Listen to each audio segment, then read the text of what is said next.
All right. Hey, everyone. My name is Austin Schur from We Write About Music, and today I'm here with Pearl Charles.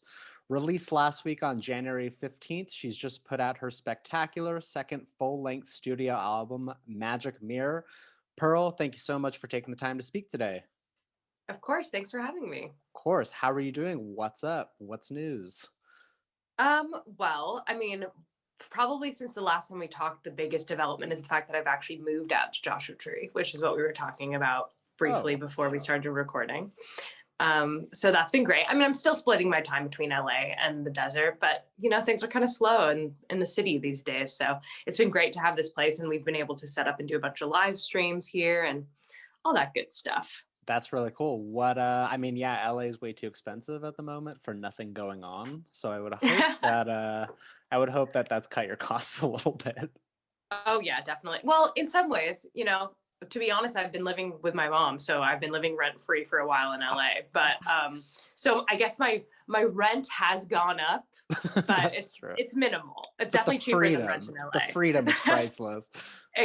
Exactly. And also we're Mhm. paying for it's become a full production house for all these Okay. live streams and stuff. So, it's kind of worth it. We got the home studio going. So I'm Well, already that's paying for awesome.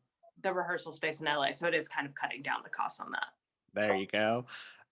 So yeah, the last time we spoke was in July when you had released your basically demos EP Between Dreams. And you had mentioned that this was in the works. So, I'm beyond excited 6 months later at this point to be talking to you about it. And at this point, I've probably listened to it 5 or 6 times through, and I'm not even joking. I'm not even saying this because you're here, but it legitimately gets better with every listen. It's Oh, definitely the evolution of where I thought your sound would go. And I'm just really happy that it's finally here in the universe for all to listen.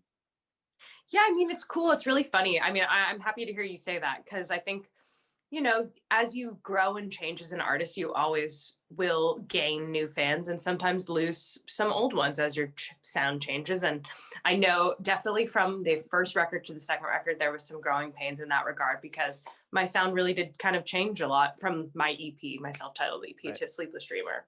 So, but I love to hear you say that because I do think that Magic Mirror is the perfect continuation and expansion from where we left off with Sleepless Dreamer. So, yeah. Totally. We'll talk about it soon, but I think it's taken the best parts from Sleepless Dreamer and added more of like mature sound and more production to it. So it's the evolution, but it's still back in its roots a little bit. Yeah, exactly. That's exactly how I see it. So we're on the same page. Okay, good. As if I had anything to do with this at all. Um, so right off the bat on the album opener, Only for Tonight, you kind of get thrown into like an 80s inspired sort of disco party, which I feel that sets the tone for the entire record. And I'm not a producer or anything, but I can imagine that this must have been one of the more difficult songs to pull off on the record. It totally is. And it's really funny because as we get into doing all these live streams, and, if we were doing a record cycle, it would be the same thing with playing live shows. Mhm. Executing it live, Right. is hard. It was a very layered song. And definitely, I think the one that required the most finessing, the most mixing, and the most like adding and taking things away because you put a bunch of stuff into the song, but then it's really about figuring out what you need to take out. So Right. that definitely is. I thought it was a fun opener, and like you said, it does like inform the rest of the experience. But it definitely is like a kind of a standalone track where we were like, we're going to put everything Yeah. into this one ABBA style influenced thing, and then we'll kind of like let the rest go from there. So I think that it was a good way to start it out. It's definitely like a party, Oh, but absolutely. But at the it same was. time, if you had been listening to you for the first time and you started at the beginning of an album like most should, you'd be hooked. You'd be like, okay, well, this was great, so I gotta go into the rest of it, and then you get the full album experience. So it's good that you didn't save something like that for the last, where some people might have missed out on it. Well, it is really interesting how that works in modern day with Spotify and stuff. I mean, I Hmm. think back in the day, most people, if they were to buy a record, they would listen to the whole thing from start to finish, no matter what, because they bought it. But with Sure. Spotify, you listen to the first track and then you kind of decide how far you go. So sequencing albums in this modern age is definitely something that we like have to think more deeply about because I think about a record as side A and side B, but sometimes the stuff on side B is going to get buried on streaming services. So It happens. it's kind of tough. Someone also once told me that they have a theory that the second to last song on the album is always the weakest song. But I mean, I'm proud to say that a lot of people seem to really like Sunshine Wine, which is the second to last. So Yeah, maybe I I haven't disagree fallen guilty completely. to that. You have not fallen into that trap at all, so I think you're good. At least on this album cycle, you're all set. All right, so last time that we spoke, I had asked you a question if you had ever felt imposter syndrome, and you coincidentally said that one of the songs on your upcoming album was called Imposter. So now that I've listened to it, my question for you is, are you still feeling like that? um, you know, yes and no. I mean, I think it's going to be a lifelong journey. And releasing music is like a really interesting experience where it's like this high of like, everyone getting back to you really quickly. And then you're like, wow, it's all being confirmed and like everybody likes it. But then, it kind of starts to die down a little bit because people move on to the next thing. And I mean, Right. I want to make records that are timeless and that stay in your mind, regardless of like being the new flashy thing. But sorry, what did you say? I just said it hasn't died down yet. No, it's been less than a week.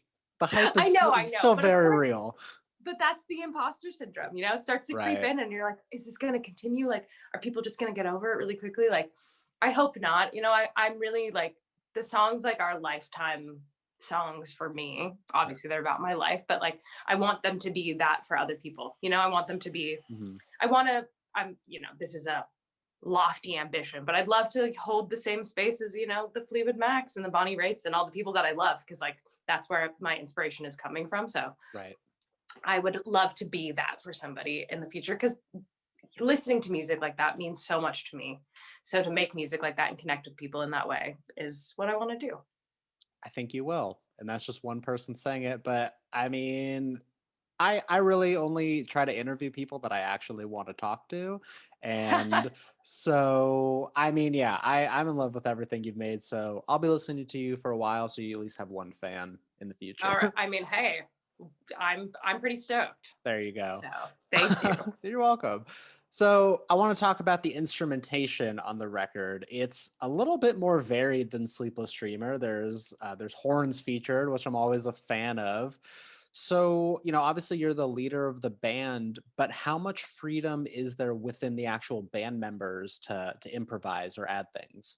That's such a great question. And I'm so happy to be able to talk about the band because I Nice. couldn't do any of this without them. And I think that is one of my specialties is really curation and picking the people around me. And I've been extremely lucky to have somehow roped all these guys into playing with me, guys and gals. It's mostly guys, but I love playing with women too. And my best friend Lauren sang a bunch of background vocals on the record. Yeah, I mean, live, like these songs were road tested, on tour for the last few years before we actually had a chance to make the record when touring was still happening. So within that, before they were ever arranged or produced officially, I just kind of hired bandmates that I thought were really talented and let them do their thing. And that is kind of what the record is. We really wanted to capture that. That's so loud. Is that? Sorry. I don't know. Okay. Our refrigerator or something just kicked on like so loud. You probably can't hear it. I can't. It's all good. Yeah, so we really wanted to capture that. And that was something really cool about the producer, Louis Pesikoff, who helped co-write some of the songs and obviously produced the whole thing and played guitar and played keys and stuff. So he was kind of the silent bandmate, if you will, who added to that. And he really was like, as a longtime touring musician, he was like, let's capture this live band that you've been on the road with for years. So I have a lot of ideas and I help co-produce, but I think one of my strengths is just finding great players and letting them do their thing. And they get to know me and they get to know my style. So they're doing it with, being informed by what it is I want and what I'm seeing for the vision. But I'm also really lucky that they're kind of all my best friends. Like it really has become a band of brothers and sisters, if you will. That's And really nice. Yeah, it's so special, especially in this time where, you kind of have to pick who you spend time with, because it's not, we can't just hang out with whoever whenever. And I feel really lucky that I trust these guys to be safe, and we can still, I mean, we wear masks and we get tested and whatever whenever we do one of these live streams, but they're my best friends and my bandmates, and we get to create together and have a great time, and it's the best.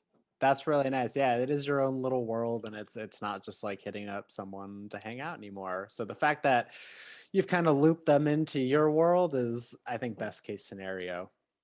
Well, and to just speak on like what you said about Only for Tonight, it's like, so we're not in a position now to be performing with new random people that we can just hire who can learn the songs, and then we could like do the full thing. So we kind of have to recreate everything within the confines of COVID, which I think has actually worked out like really well, because we have a great band that's very versatile. So they can kind of, there's like the live versions of the songs and then the recorded versions of the songs, but Only for Tonight is kind of a hard one to execute either way. But yeah, that's true. I mean, I'm sure it'll translate well, but there are some things that just kind of can't translate as well. But the point will come across. I'm not too totally. Now, listening to the lyrics on the record, there's a lot of looking within and reflecting. Which song on the record do you feel that you're kind of the most vulnerable at? Well, it's interesting. That's a great question. We talked about Imposter, and I'd say in a way, Imposter has become my personal favorite song, but it's maybe not the most vulnerable because it is shrouded in a sunny facade. Sure. Which I think is really cool. It's a cool way to juxtapose. And we actually made a music video, and in the music video, I play 3 characters, like 3 kind of cowboy characters, and there's like a white one and a black one and then like a rainbow one. And I like that the video kind of, even though in a way it's a little bit funny and cute because it's like I'm playing multiple characters and whatever, but at the same time it also has this dark cowboy character, which I think maybe it's something about the song that like it can be listened to on a more casual listen and you don't hear the darkness that's in it. But the video I think kind of addresses that. But so that being said, you can listen to that song and not necessarily feel like it's the most vulnerable moment. A song like Don't Feel Like Myself, I think, which is a really good answer to Imposter, and I'm really happy with the way that they feed into each other on the record. I feel like that one is probably the most vulnerable in its delivery and in its content. Right. I mean, that's kind of a thing with all music is it can be like the happiest sounding song on earth, but no one's listening to what you're saying. So you have these opposite sides of the spectrum. And so I totally understand what you're saying, where it's like, yeah, the song sounds really happy go lucky, but are you listening to what I'm saying? So I get that. So was everything on the record created during quarantine, or had you started beforehand? Even just ideas and writing and this and that. It was actually finished before quarantine. It was finished January of 2020, which I'm very grateful for because I've seen how hard it's been to pull together to make music in this time. And I mean, if people are still making records, which obviously they are, like more power to them, and I'm impressed. But getting everyone together in one room at a time like this is going to be really tough. And because we really wanted to capture like a live, at least a live, rhythm track, right? We have to all be there at the same time. So, but it's really funny because I feel like the record was initially going to come out in May of last year, and we pushed it until this release. And I think it was really good timing because a lot of the messages feel just as relevant, if not more so. And I just feel like there was so much going on this past year where it wasn't a good time for like self-promotion, really. Yeah. And that's totally fine. I was happy to wait, and like I'm think it was, we really got to focus on Black Lives Matter and like Me Too and all these things that like really needed attention that maybe, I mean, they were getting attention throughout the last few years, but like because we were all at home, we had time to really sit and think and focus on those things. And like I'm glad I'm glad that I was able to focus on them too and not be focused on releasing a record in that time. Now on this, in a new year with a new president and a new vaccine on the way, things feel a little bit more hopeful. And I think like that's kind of the air of the album. So I feel Totally. like it was a good time. Yeah, this last week I haven't felt this hopeful. I can't even remember when. So, I At mean, least in yeah, the last 4 years. at least in the last 4 years. So That's true. for sure. That is, oh, so true. My God. Yeah. So if you had to convince someone to listen to Magic Mirror, which two songs would you tell them to listen to? That is so tough. I mean, Yeah, that's obviously been, it's not that you don't love the rest of them, but you gotta convince the non-listener. well, I mean, I think that it's a really diverse album. So it's kind of hard to pick because I think True. different people really gravitate towards different songs. Like, Hmm. I think some people hear Only for Tonight and they're like, oh, I'm all in. I want to go for this record. But some people hear it and they're like, I like stripped down Americana or country. And Sure. it's like, well, the record actually does offer that. But if the first thing you hear is Only for Tonight and you're like, I don't like disco, I don't like ABBA or whatever, you might not want to Yeah. dive into the rest. So I really don't know that I could answer that like with one definitive answer. It really Sure. would depend like on what you're into. And if I could find out what everyone was into, I might be able to personally direct them to what they like. Sure. But if you're into more of a, like I think Take Your Time has been one that's really Mhm. resonated with a different crowd than like what Only for Tonight would have resonated with. I chose What I Need as the lead single because I felt like it kind of summed up a lot of the record in one. It has like a funky kind of disco vibe, but it's also sort of sparse. It has pedal steel, so it kind of fills that Americana space. Yeah, no, you know what? That's a good enough answer. That you're right. There isn't a specific, because it is so diverse and it's like there's so many genres featured on it. You couldn't really nail it down. That's reasonable. But there's something for everyone. There is, which, it's not a very samey album, which I think is a plus. It's not the same thing over and over. You're not burnt out on it by the end. So maybe it's a Yeah, good I thing that mean, you can't answer it. I think it's like that's a pro and a con, if I'm being Right. completely honest about the music industry. Yeah. I mean, it's funny because like the record's definitely been getting more attention and love in the UK. And in the Really? UK, yeah, for sure. And they really see me as Americana. But in the US, I feel like when the Americana people sometimes hear Only for Tonight, they're like, this isn't Americana. Like, what is this? Like, we're not getting Stupid behind this. American purists. I mean, the thing is like Americana. I had another interview the other day and I was talking about this. It's like Americana literally includes like, in my mind, anything that's American. It's like, this is Yeah. American music. Even if it's influenced by some Swedes like ABBA. Right. You know what I mean? Sure. Like, I'm an American and I'm making American music. I mean, I understand not everyone wants to be placed in the Americana category, but I do have like a rootsy background. So I've always felt like I fall into that, even though it depends whose lens you're looking through. True. Okay, so I want to talk about process just a little bit. How do you go about starting a song? Does it start with lyrics, a bass line, a guitar riff? That's another thing where it's just completely varies and depends on the song. Okay. I've mentioned this a few times, but across the album cycle, but the title of the album came to me in a dream. Oh. And I wrote Imposter fully on a mushroom trip. Hell So yeah. sometimes the songs and the ideas just appear and they're very much outside of myself. They're being beamed in by some outside source. I can't speak to what it is, but it doesn't, that's the thing. So if I'm lucky, it all happens at once and it just flows out of me and I don't even have to do any work. Mm-hmm. And that is what happened with a song like Imposter. On the other hand, a song like Don't Feel Like Myself, I wrote that song for years. Oh, okay. So it'll start with just, I'll maybe have, sometimes it'll just be a lyric. Sometimes it will just be a melody. Sometimes it will be a lyric and a melody together. Usually if they come together, it tends to be stronger because it's already started to realize itself.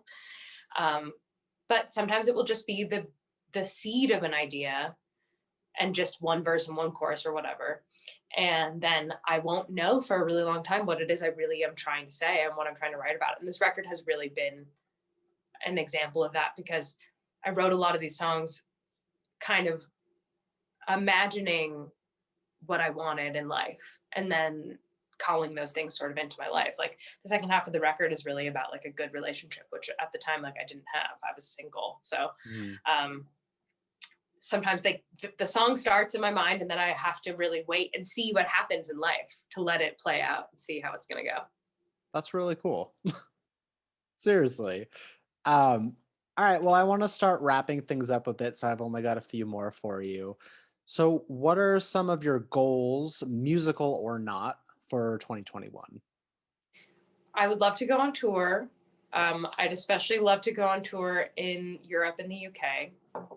I would love to go on tour in the States too, but like I said, the record's been really well received over there. So, and we've never toured Europe. We've just toured the UK one time. So I think that's definitely on the list of things. And I'm hoping it will happen this year. I mean, might be a long shot, but we'll see. We'll see. I miss live music so much. I mean, it's such a great experience for the fan and the artist. And also, like I said, these songs were born on the road. So right, that's where they belong.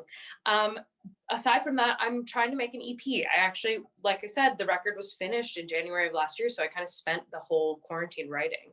And I have a bunch of new songs. I mean, I almost might have enough songs for a new album, but I'm getting out of my record deal right now with K9. This was my last record with them. So it's kind of like up in the air in terms of how I'm going to release stuff going forward. But I know I have more music and I'm ready to put it out there. So that's awesome. Yeah, time will tell. That's great news. New album, new EP. I really can't wait for it. And so when you're not making music, what are you doing? What's your hangout routine? When I'm not making music, I love to go thrift shopping. Of course. One of my faves. Not gonna lie, I have a very guilty pleasure of reality TV. Okay, say, what are you watching? I mean, I love Bravo.